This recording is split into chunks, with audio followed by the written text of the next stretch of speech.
My wife invited her ex for dinner, humiliated and compared me in front of him. But I disappeared.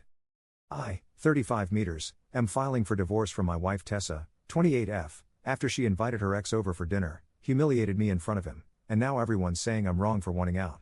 Tessa and I have been married for 5 years and have a 4-year-old son together.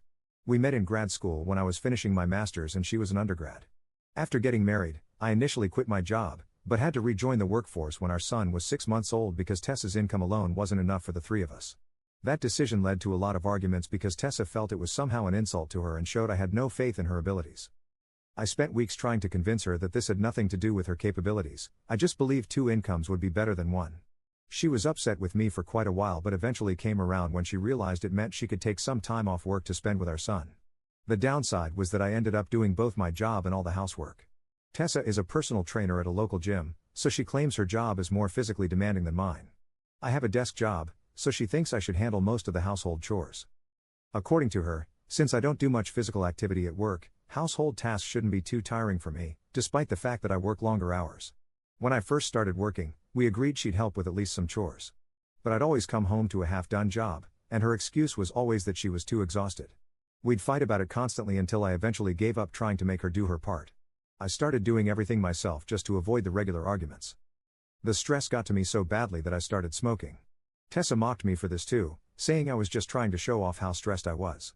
I spent the last couple of years living like this while also putting up with Tessa's relentless comments about my sloppy cooking, which was partly her fault since she never helped with meal prep and I had to rush everything between work and other chores. I stayed purely for our son's sake, knowing that leaving would impact his life. Last year, I finally broke down and hired a maid, paying her salary from my own pocket. This led to more mockery from Tessa because she thought it reflected poorly on my homemaking skills. She would constantly compare me to her father, her uncles, and other men she knew who could easily manage both work and home. I would argue that these men probably had supportive wives, but she would just laugh it off and tell me to relax because it was just a joke. That would infuriate me even more. We did have good times occasionally, but what stuck with me were the times she would get under my skin, and I'd been contemplating divorce for quite a while. I finally snapped last week when Tessa brought home her ex-boyfriend Luca, 28M, for dinner. Luca was her high school sweetheart, and they were together for almost 6 years until they broke up because they were heading to different colleges. She ran into him at the grocery store, he'd recently moved into our neighborhood, and invited him over for dinner without even asking me, which was strike one. I knew these two were quite the item in high school because Tessa's friends would often bring him up and tease her about it, even after we got married. But that didn't prepare me for how flirty and overly friendly she acted during dinner. I could tell she was trying to get under my skin, and it was working. That was strike 2. Then came strike 3, she started joking about what a sloppy husband I'd make and how lucky I was to have my job as an excuse, otherwise she wouldn't be able to explain my miserable cooking skills to any guests. She made these jokes because Luca is a stay-at-home dad of 2 daughters, and she kept implying he was doing a far better job at everything compared to me. She informed me that Luca was actually at the grocery store buying ingredients for some French dish he was planning to make for his wife, then cracked a joke about how I'd never be caught doing anything like that. Even brought up my smoking, saying I just wanted to show off how stressed I was, unlike Luca who does everything perfectly. By then, I was fighting back tears, but I didn't want to give Luca the satisfaction of watching me cry, so I just smiled through it all. It was a humiliating experience, and by the time I served them ice cream for dessert, I'd made up my mind to leave that night. I waited until Tessa went to bed. I usually do the dishes at night and don't go to bed until she's asleep anyway, so this wasn't unusual. Once she was snoring, I packed some clothes and other necessities for myself and our son, called a cab, and headed to my parents' house. It was nearly midnight when I arrived. As soon as my mother opened the door and I tried to explain, I broke down sobbing. This made my son cry too because he was cranky and confused. I had to bring him along because I wasn't sure if Tessa could properly care for him in my absence, and I didn't want to abandon him to find out. My parents took us in without questions, and once they put my son to bed, I was finally able to calm down and tell them everything. The next morning, Tessa called me in a panic asking where I was. When I told her the truth and said I was filing for divorce, the panic in her voice disappeared, and she started laughing. She told me to cut out the drama and just come home. That infuriated me so much that I started yelling at her, calling her an incompetent, lazy, selfish, and misogynistic woman. When I said I'd rather be single for the rest of my life than go back to her, she finally seemed to realize I was serious. Instead of apologizing, she started fighting with me over the phone, saying I was overreacting and making a big deal out of nothing. She claimed she was just trying to lighten the mood around Luca with her jokes and that there was no need to take things to heart. But here's the thing, her jokes weren't funny. They were cruel and mean, especially given how I was already trying my best. She just kept pushing me to my limit every single day. When she finally understood this wasn't just about the jokes, she started playing the victim, accusing me of leading her on because I admitted I'd been planning to leave for a while and this was just the last straw. Now all our friends are texting me, telling me I need to think about our family and put them first instead of myself and not let a few stupid jokes destroy our marriage. I've tried explaining that there's a lot they don't know, but everyone keeps insisting I shouldn't destroy a home over some jokes. I put up a post explaining everything I mentioned above, which seemed to pacify some people. Tessa saw it too and said if these were my problems with her, I should have told her and she would have worked on it. It's ridiculous because I've been telling her these things for years, but it had no effect. It was like talking to a wall, and I'm just done now. But after that post, she started saying she would change and be better, that she just needed one last chance to make it work. She got some of our friends to try and persuade me to stay, promising me she would definitely change for the better and be a good wife. But the fact that she keeps involving our friends just rubs me the wrong way. It feels like she's trying to peer pressure me into not getting a divorce, which is a manipulative and childish tactic.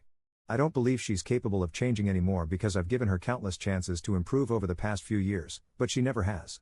I'm sure that even if I stayed now, she might try to put in some real effort for a few months but would eventually go back to her old behavior. I'm not getting any younger, and I'm sick of being a single father despite having a wife. Apart from everything else, I don't think she's the right role model for our son. I definitely don't want my son growing up in a household where behavior like Tessa's is normalized. I stayed with her for so long for my son's sake, and now I'm leaving her for the same reason. 2 days ago, I filed for divorce and today she was served. She's furious, mainly because she didn't even want a divorce in the first place, and also because I filed for full custody of our son and requested to keep the house we lived in, or alternatively, sell it and split the money 60-40 with me getting the larger share. The house was a wedding gift from both our parents, so I think it's fair that either I get to keep it, or we split the money if we sell it. I believe I'm entitled to the larger share because of all the hard work and effort I've put in over the last few years, working full-time, raising my son, and doing all the household work without any help from her. I'm not even demanding alimony, so I think it's a completely fair petition. But Tessa says I'm being unreasonable and that even if I want a divorce, I shouldn't have filed for full custody because our son is just as much hers as he is mine. Which is fair, but I don't think she's up to the task of being a mother. I haven't tried to take away her visiting rights. She can still come by and see her son whenever she wants to. She just doesn't get to have him full time. She called me after being served and told me I was being insane and this was a gross overreaction. She said she already didn't agree with the divorce, and now that I was demanding full custody in the house, she had reason to believe I was just being hysterical and not thinking straight. When I explained that I had come to this conclusion after a lot of thinking and that it hadn't been easy for me either, she broke down crying on the other end, which made things very awkward. Tessa isn't much of an emotional girl, pretty obvious from everything I've said, so her breaking down is a very big deal. She was sobbing and telling me very emotionally that she never expected she could ever stand to lose me someday, which is why she'd taken everything for granted. She begged me to give her just one last chance to prove she could be a good wife and a great mother. It was incredibly hard for me to stand my ground, but I had to tell her my decision was final and that she'd realized things a little too late. I couldn't just go back to that life again. She started crying even harder, and for the next couple of minutes, I just had to stay on the call and try to console her, which was weird and uncomfortable for me. Eventually, she stopped crying and said she'd never be able to forgive me or herself if our son suffered because of this. I assured her this was just a temporary arrangement because our son is still little, and we could renegotiate the terms of his custody in a couple of years when he's a bit older. I told her this was going to be hard on both of us, but we just had to make the best of our situation and try to be strong for our son's sake. But then she abruptly hung up on me, and I didn't hear anything from anybody for the next couple of hours. However, now suddenly all our friends have started texting me again, telling me what I'm doing is wrong on a fundamental level and that I need to reconsider my decision. They're saying that since Tessa is begging for one last chance, I really should consider it instead of being so cold-hearted and thinking only about myself. At first, it was just a few people, but now it's practically everyone we know, and I've seriously started to reconsider because maybe I am the aholi here? I don't even know anymore. Am I the aholi for filing for divorce from my wife and full custody of our son because she doesn't help me? Update 1. Hi. I'm back with an update after a really busy week. I've been working with my attorney preparing for the negotiations. Tessa and I will be meeting with the court-appointed mediator first for both the divorce settlement and the custody case. I'm not too worried about the divorce proceedings itself, but the custody battle has me pretty stressed out. Everyone keeps telling me I'm being unreasonable about wanting full custody, but they don't understand the whole picture. I know our son prefers me, mostly because he spends more time with me and always has. Tessa's always tried to have a relationship with our son solely on her terms, but we all know that's not how kids work. One of the most frustrating things about this past week has been watching Tessa's sudden transformation into a concerned mother. She's been posting on social media about how much she misses her son and how unfair it is that she can't see him, which isn't true. She's welcome to visit any time. She just hasn't tried. Several mutual friends have shared these posts, adding their own comments about what a loving mother she is. The reality is quite different. Tessa doesn't even know our son's daily routine, his favorite foods, or his allergies. Just yesterday, she called asking if our son still likes dinosaur-shaped nuggets. Our son hasn't eaten those in over a year because he's now obsessed with space-themed food. It's these little things that make me doubt her ability to be a primary caregiver. My attorney says we have a strong case based on my consistent involvement in our son's life versus Tessa's sporadic participation. We're preparing documentation of everything, from doctor's appointments I've taken our son to parent-teacher conferences Tessa has missed, to the daily routine I've maintained while working full-time. The financial aspects are another mess entirely. Tessa's lawyer sent over some preliminary paperwork, and they're contesting my request for the house. They're arguing that since it was a wedding gift from both families, it should be split equally. They conveniently ignore the fact that I've been the one paying for all the maintenance, repairs, and improvements over the years. What's really getting to me is the constant stream of messages from people who barely know our situation. Some of Tessa's gym clients have even reached out to tell me how devastated she is and what a great girl she's always been. It's like they're living in an alternate reality where being charming at work automatically makes you a good wife and mother. The most surprising development has been my father-in-law's reaction. Unlike most of our friends who've taken Tessa's side, he actually called me to say he understands my decision. He revealed that he had similar issues with Tessa's mother in their early marriage years, but he chose to stay and work it out. The resignation in his voice when he said those words told me everything I needed to know about how that worked out for him. My own parents have been incredibly supportive through all of this. My dad has been helping me organize my financial documents, and my mom has been taking care of our son when I need to meet with lawyers or attend to paperwork. Their support has made me realize just how lonely and unsupported I felt in my marriage. I'll be honest, the stress has been overwhelming at times. Last night, I found myself reaching for a cigarette for the first time since moving out, but I stopped myself. I realized I started smoking because I was unhappy in my marriage, not because I needed it. It's strange how clarity comes to you in these moments. Tessa has been sending me long text messages late at night, ranging from angry accusations to emotional pleas. In her latest message, she wrote about how she's been watching cooking videos and learning to do laundry properly. It would be almost funny if it weren't so sad. These are basic life skills she's only now deciding to learn at 28. Some mutual friends have started sending screenshots of Tessa's private social media posts where she's sharing her side of the story. She's painting herself as a devoted wife blindsided by a husband who never communicated his unhappiness. The comments are full of people calling me heartless and suggesting I might be having a midlife crisis. I had to laugh at that one. Apparently, at 35, I'm already in midlife crisis territory. My attorney advised me to document everything but not to respond to any of these provocations. She says it's actually helpful for our case when she shows this kind of manipulative behavior publicly. Still, it's hard not to feel attacked from all sides. The only thing keeping me grounded is seeing how much more relaxed our son has become since we moved to my parents' house. He's sleeping better, eating better, and seems generally happier. He still asks about her mom, of course, but he's not anxious about it like he used to be when we all lived together and tensions were high. I have my first mediation session scheduled for next week. My attorney has prepared me for what to expect, but I'm still nervous. Tessa's lawyer has already indicated that they plan to fight hard against the full custody request, so I know it's going to be a difficult process. Despite all the pressure and second-guessing from others, I feel more certain about my decision with each passing day. Living with my parents has reminded me what a supportive household feels like. I've been getting proper sleep for the first time in years, and I'm starting to remember who I was before I became so consumed by trying to make an impossible situation work. The next few weeks will be crucial as we start the formal proceedings. I'll update again after the mediation session, but for now, I just wanted to thank everyone who supported me in my original post. Your comments helped me stay strong when I was doubting myself the most. Update 2, today, Tom came to visit us at my parents' house. It's been a week and a half since my last update, and honestly, I was dreading this encounter. We have our mediation session scheduled in a few days, so this was probably our last informal meeting before the legal process begins in earnest.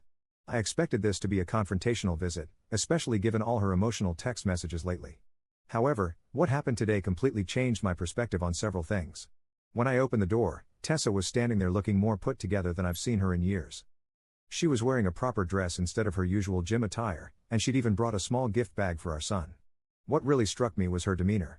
There was none of the defensiveness or hostility I'd been preparing myself for. She made small talk with my parents, something she rarely did even when we were married. She asked my mom about her garden and discussed some local sports with my dad. It was awkward, yes, but also strangely civil. After about 15 minutes of this surprisingly normal conversation, she asked if she could see our son.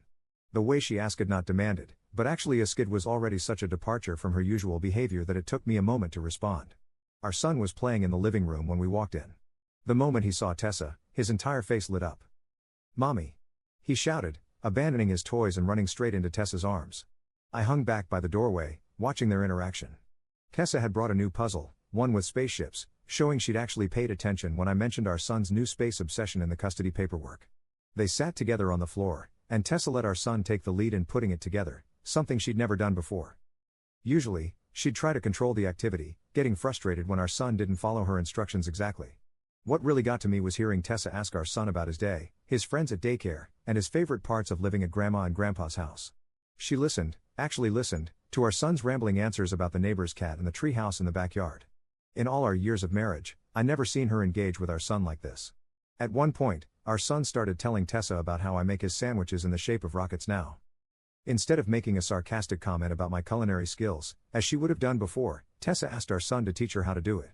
They spent the next 20 minutes in the kitchen, with our son very seriously instructing her mother on the proper rocket sandwich construction technique. The real turning point came when our son asked when he could see her mommy again. The hopeful look on both their faces hit me hard. Tessa didn't jump in with demands or try to manipulate the situation. She just looked at me, waiting for my response. After they finished playing, when it was time for Tessa to leave, our son gave her a big hug and asked her to come back tomorrow. Tessa looked at me questioningly, and I found myself nodding before I'd even really thought about it. Tessa and I talked briefly at the door before she left. Without any of her usual defensiveness, she acknowledged that she'd been a lousy mother so far. She admitted that seeing how much our son had grown and changed in just these few weeks made her realize how much she'd missed by not being more involved. She told me she was ready to learn everything it would take to be a better mother, even if she couldn't be a better wife. She mentioned that she'd hired a nanny to help her learn proper child care techniques, and she's been taking parenting classes 3 times a week. She showed me the certificates on her phone, not bragging, but just letting me know she was serious about this. She didn't try to convince me to come back or make any grand promises about changing. Instead, she just requested that I reconsider the full custody arrangement. She suggested we could work out a schedule that would allow her to prove she could be a responsible parent while ensuring our son's routine wasn't disrupted. After she left, I called my attorney. I told her I no longer wanted to pursue full custody and would be open to discussing a joint custody arrangement. She reminded me of all the documentation we'd gathered showing Tessa's previous lack of involvement, but I explained that I needed to give her a chance to be a better mother, even if she hadn't been a good wife. The look of pure joy on our son's face today made me realize that while ending my marriage is the right decision, I don't have the right to end my son's relationship with his mother, especially not when Tessa is finally showing real signs of wanting to step up and be the mother our son deserves. Update 3. The divorce negotiations have begun, and surprisingly, things are going much smoother than I expected. Tessa and her lawyer have been remarkably cooperative, which I suspect is her way of showing remorse for her past behavior. We've started working out the custody arrangements for our son, and while everything is still informal and verbal at this point, we're thinking she should spend half the month at my place and the other half at his mom's. That's actually what we're doing right now.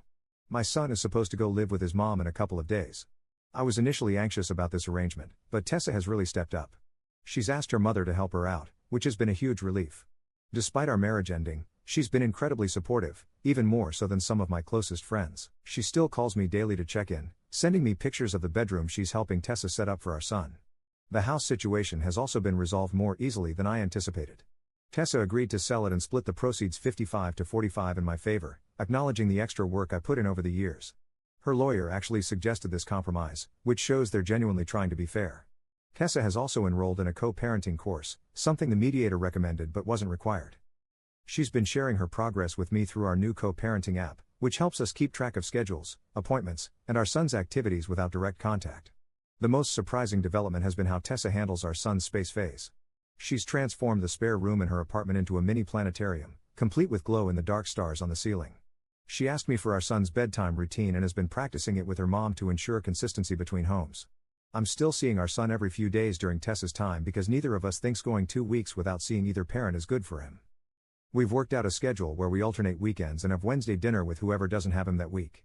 The mediation sessions have been productive, focusing on practical co-parenting strategies rather than rehashing our marital issues. Tessa's been actively participating, taking notes, and asking relevant questions about handling school schedules, health care decisions, and holiday arrangements. We've established clear communication boundaries. No more late-night text messages or social media drama. Everything goes through the co-parenting app or our lawyers. Tessa voluntarily deleted her previous posts about our situation and made a final update simply stating that we're working things out privately for our son's benefit. Her mother has been an unexpected blessing through all this. She's not just helping Tessa learn to parent, she's actually mediating between us when things get tense. Last week, when we disagreed about preschool options, she arranged a meeting with both sets of grandparents to discuss it rationally. We ended up finding a solution that worked for everyone. Our son seems to be adapting well to the new arrangement. He's excited about having 2 rooms and 2 sets of toys, though we're trying to maintain some consistency by having his favorite stuffed animals travel with him between houses. He stopped asking when we're going home and instead talks about mommy's house and daddy's house without any apparent distress. The financial aspects are being handled professionally through our lawyers. We're setting up a joint account specifically for our son's expenses, with clear guidelines about what each of us will contribute and how the money can be used. Tessa suggested this herself, wanting to ensure transparency in our co-parenting financial responsibilities. Looking ahead, we have a detailed parenting plan that covers everything from education to medical decisions. We've even included provisions for how to handle future relationships, agreeing to meet any potential new partners before introducing them to our son. I know we still have challenges ahead. This is just the beginning of our parenting journey, and there will undoubtedly be bumps along the way. But for the first time since this all began, I feel genuinely hopeful about our ability to put our son's needs first and work together as parents, even if we couldn't work together as spouses. My son is happier than I've seen him in months, and that's what matters most. My son is happier than I've seen him in months, and that's what matters most. Tessa and I both understand now that being good co-parents is more important than holding on to past hurts. I'm grateful that we found a way to move forward that puts our son's well-being first while allowing both of us to maintain meaningful relationships with him. Thank you all for the support and advice throughout this journey. Your comments helped me stay strong when I was doubting myself and guided me towards making decisions that were best for both me and my son. This community has been an incredible source of strength and wisdom.